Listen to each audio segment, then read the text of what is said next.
Hey guys, Al here. So a little bit different take today, but I saw this post from Joe Rogan. As you can see, 121,000 likes. Carbon footprint of homegrown food 5 times greater than those grown conventionally. Of course, this Joe's comment here at this point, I think they're just blanking with us. I think that was a lot of people's thoughts as well. Like, how could my homegrown garden be negatively impacting things? The issue that I have with this is nothing to do with Joe Rogan, but I have an issue with this article. And the reason being is that I dug into this a little bit, and this has nothing to do with homegrown food. And I'm going to highlight what the study was from. But this study was comparing urban agriculture, and it was at around 73 sites. And I'm going to highlight that.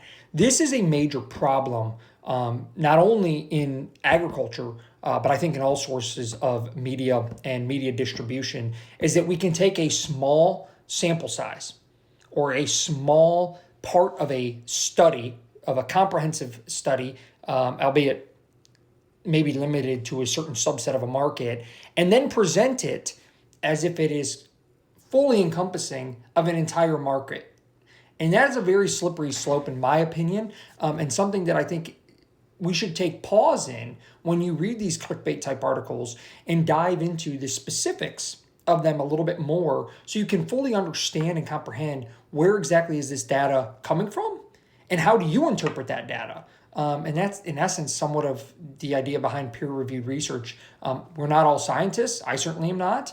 But in general, peer-reviewed research is where your peers would review it. So when something gets pushed like this out to the public, I think it behooves all of us to become the peer review researchers, to go in, find where that data is coming from, and see if that makes sense or if we have further questions.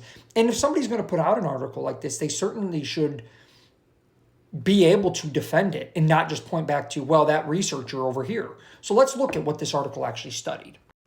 So as you see here, I did a quick search into Google. This was a study from the University of Michigan, and it says again here, homegrown food can have a carbon footprint that is roughly 5 times greater than the conventionally grown produce, primarily due to, and then it talks about where are the carbon emissions associated with, in which they are saying that homegrown, quote unquote, food is a higher carbon emission.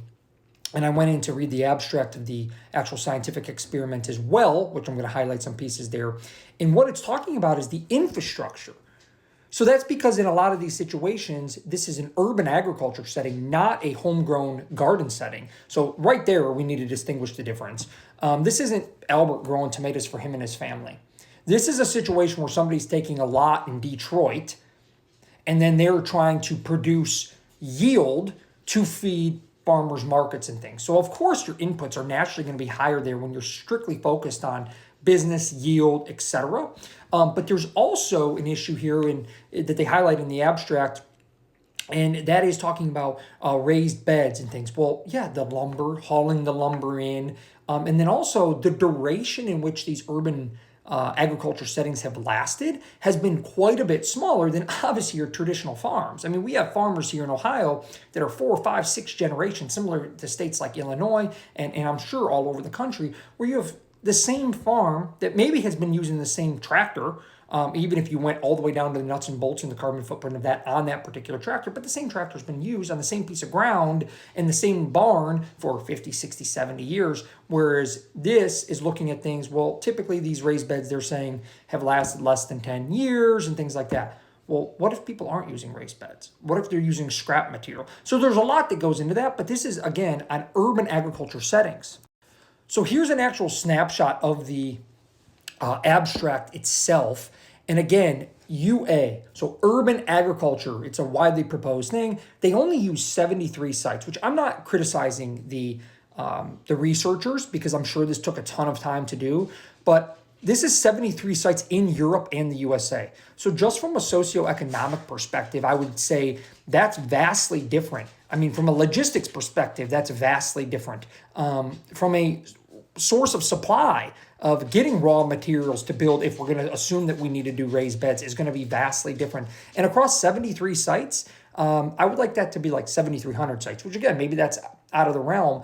But the way in which this information is getting disseminated across multiple media platforms, obviously the first one was Yahoo, but I believe I've seen others. I find that to be concerning. And again, no discredit to the researchers. They're doing a great job, I think, bringing some things to light that we should be considering and thinking about. And I don't think that their intentions were to have this spread to the masses in the way in which it had been.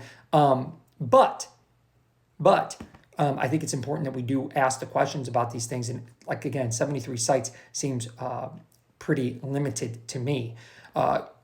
Urban agriculture is 6 times greater than conventional agriculture. That's the ticket, right, that everybody's getting excited about. However, some are actually more efficient. For example, 25% of individually managed gardens outperform the conventional agriculture. So there now we're saying gardens in urban agriculture, right? So what is it? Is it the homegrown garden, or is it somebody who's growing produce in an urban setting to try to drive up yields and is trying to supply things? And in what case is it most efficient? So of that 73 units that they found, 25% of those were actually more efficient.